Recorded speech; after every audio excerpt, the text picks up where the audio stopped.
G'day Poetry Geeks, I am Jackson and you are watching The Poetry Show. In today's Poetry Show we're going to be comparing two classic and monumental poems. Okay, so the two poems we're going to be looking at today, very briefly, I'm going to be comparing the poems Ozymandias and the Colossus. So the first is a 19th century poem by Shelley and the second a 20th century poem by Sylvia Plath. Now both of them deal with similar kind of themes, definitely similar subject matter, but they deal with them in two very different ways, so they're worth comparing for that reason. From the outset, we should just talk briefly about what on the surface both poems are about. If we look at something like Ozymandias to begin with, the poem's really about hubris. So hubris is this idea of when you get too big for your boots. And the poem is about essentially seeing this broken old statue of a former pharaoh and realizing that everything that it stood for has since just crumbled into dust and become nothing. So there's that wonderful line that everybody remembers, or those two lines that everybody remembers from the poem. My name is Ozymandias, King of Kings, look on my works ye mighty in despair. And then when you look around, there's nothing because it's all just crumbled to dust. So that's essentially what Ozymandias is about this idea of power and its inevitable decline and the hubris that's attached to that. And Sylvia Plath's poem Colossus deals with this similar idea of confronting this broken old colossus, this idea of something monumental and some sort of statue. She doesn't reveal until much later in the poem what she's really talking about, but we've got this idea originally of something a lot like Ozymandias, of this broken old statue that represents this kind of fallen authority, this fallen power that has since basically crumbled into dust in a similar way to Ozymandias. So the views towards each of these power figures in the two poems is quite interesting. On the first hand, with Ozymandias, there are lines in there which are clearly kind of critical of Ozymandias as a ruler. There's this description of him of having the frown and wrinkled lip and the sneer of cold command. So this idea that the face that's left of this statue shows that he is really a cruel, cold dictator, that kind of figure. In fact, I remember when the statue of Saddam Hussein was pulled down, a few people were kind of showing that image of the fallen statue of Saddam and using those lines, my name is Ozymandias, King of Kings, look on my works, ye mighty in despair, as though it was this kind of symbol of fallen hubris to have a statue of a dictator and then have that pulled down and toppled. So you've got that idea in there that maybe Shelley is a little bit critical of that type of authoritarian leadership, that coldness towards his subjects and how that worked out for him essentially. But interestingly, in the poem, Shelley doesn't actually give us any feeling about, or reveal any of his feeling about Ozymandias as a ruler, or what he thinks of what he's witnessing here. In fact, when he starts the poem, he's not actually even saying that he's the one that's seen this and he is the one who is commenting on this. The poem starts with, I met a traveller from an antique land who said, and then the rest of the poem is a quote from this person that he allegedly met. Now that's not a true story. The true story behind the poem is that Shelley and his friend Horace Smith used to go to the British Museum together, and they would see statues and things like that. And one day Smith suggested that the two of them write a poem each about this figure of Ramesses, this Ozymandias statue. And they entered into a little sonnet competition. So if you ever get a chance to read Horace Smith's version of the same poem, it's interesting because he does slightly different things, and they're both sonnets. But so Shelley kind of suggests that there's this antique traveller who has noticed this Ozymandias, and it's this traveller from an antique land or other who is reporting this story. So Shelley doesn't actually give us his views. On the other hand, Plath's is much more personal, and we get much more of a sense of how she feels towards the Colossus. So Plath's poem has a similar kind of air of criticism towards the Colossus as an authority figure. One line in particular, she talks about the mule bray, the pig grunt, and the bawdy cackles that proceed from your lips. This idea of the words spoken by this Colossus, this authority figure, are animalistic, primitive, not particularly sophisticated. So you get this idea that she's been critical towards this figure and what this figure stands for. But then there's also a lot of care and attention in the way that Plath, or rather the narrator character that Plath has constructed in this poem. You can determine for yourself whether or not you think it's supposed to be Plath. But this narrator figure also expresses some sorrow towards this thing, this Colossus. She talks about trying to repair it and trying to clean it. The poem starts with, "I shall never get you pieced together entirely." This idea of she's trying to repair something and she knows it's never going to come across, it's never going to work fully. She's never going to be able to bring it back. She's never going to be able to bring it back to life, importantly. And also she says she's scaling little ladders with glue pots and pails of Lysol. So this idea of the glue pots trying to piece together the fractured parts of skull that she later mentions in other parts of the poem. And then the Lysol, this kind of 1950s household cleaning disinfectant. There's this image of the narrator kind of tending to this huge statue in a very kind of almost mundane kind of way to try and repair it and clean it, in a very domestic kind of way, but nonetheless trying to clean it and repair it, which is a very loving, tender thing to try and do. There's another line in the poem where she talks about clearing the tumuli of your eyes, and the tumuli are those kind of burial mounds that you see. So you get the image of someone tending to the grave of a loved one. It's a very different kind of perspective and treatment of the Colossus when we compare it to Ozymandias, which you could read as a much more kind of just solely critical endeavour.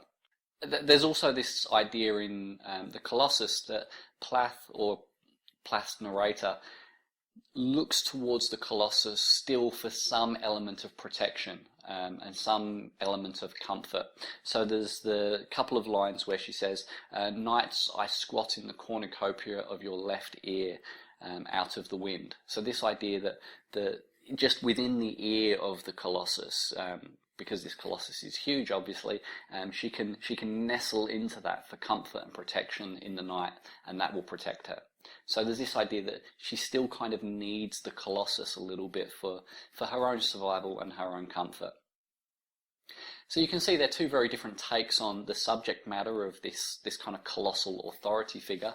As you read through the Colossus, it becomes clear that Plath is talking about someone that she has quite a loving relationship, or at least a partially loving relationship towards. And there's this line, or a fragment of a line, towards the kind of middle end of the poem where she says, "Oh, Father." So you get this idea that she is either speaking to this kind of heavenly father, or she's talking about her own father. And if you wanted to go with a biographical reading of Plath's poem, and people can't help themselves but do biographical readings of Plath's poems, you might find out that Plath actually lost her own father when she was very young, and much of her poetry actually deals with that difficulty of loss and maybe not knowing her own father that well. So you could read that very easily into this poem about her trying to reconcile the loss of her father as this Colossus that she only has fragments of and that she tries to piece together. So that's what most commentators essentially think the poem's about. We can also compare the structure of the two poems. I think the structure of both poems is actually quite interesting and says something broader about the meaning of the poems. If you've watched my video on the elements of poetry, those three elements of poetry, you'll know that I basically believe all poems can be reduced to sound, meaning, and structure, and I've just talked about the meaning, and the structure of these poems lends itself to the meaning of the poems as well. So structurally, there's a very obvious difference between the two, in that Shelley's poem in the 18th century is written in the form of a sonnet, and Plath's poem in the 20th century is written in free verse, which doesn't have any rhyme or meter to speak of. So that's, broadly speaking, what the two structural features are.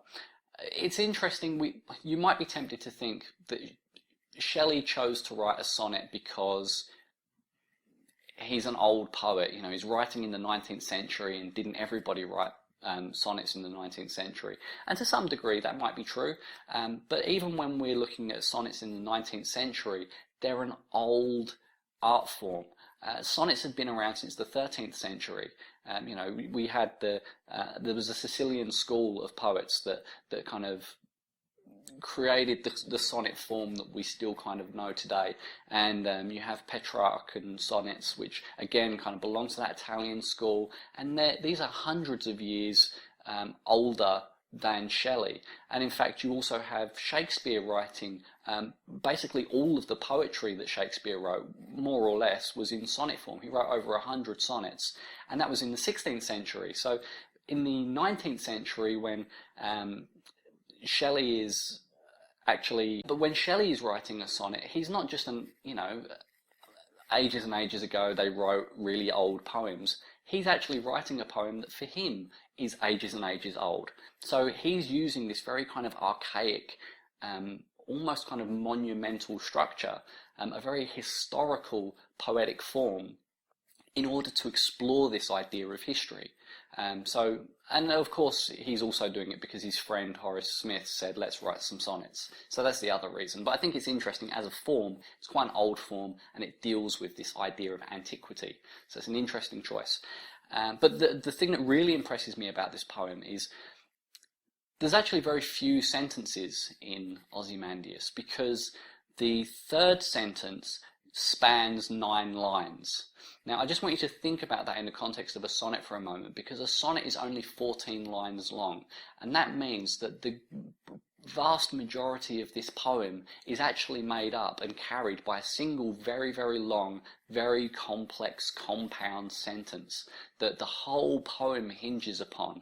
And it's that middle sentence where we basically have the description of the statue and the way it's fallen, and what the sculptor would have been thinking, and then what it actually says inscribed at the base of the pedestal. All of that is introduced and explained to us in a single sentence. It's one kind of monolithic sentence. And then immediately after that, it's followed by a line which is only 3 words long, where it just simply says, nothing beside remains. And it's not even a whole line. We have half a line, and then this caesura, which kind of breaks the momentum and the power and the authority of that preceding sentence.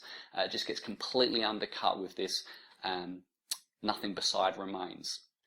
So I just think structurally that's a wonderful thing, because like the statue of Ozymandias, which was impressive and monolithic, Shelley has an impressive monolithic sentence in his poem, and then just completely undercuts it, like the decay of the former empire that Ozymandias stood for. Similarly, we can say some interesting things about the structure in Plath's poem.